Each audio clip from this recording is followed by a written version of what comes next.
Odd function rounds a single numeric argument and it rounds to the next odd number. For example, in number box, select this cell reference, click OK. Function rounds this number to the nearest odd integer. Paste the same formula in this cell. Now active this cell. Scroll down. Click odd function. In number box, select this cell reference. Click OK.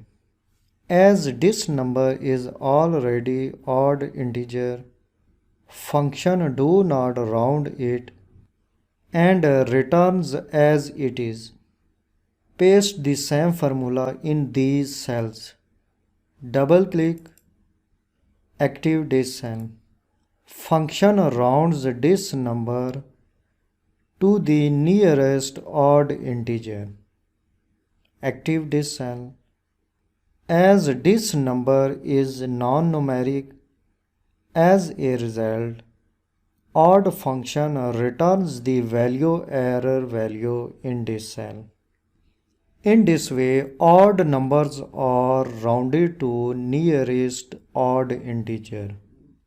You can see in a result column, all these integers are odd integer.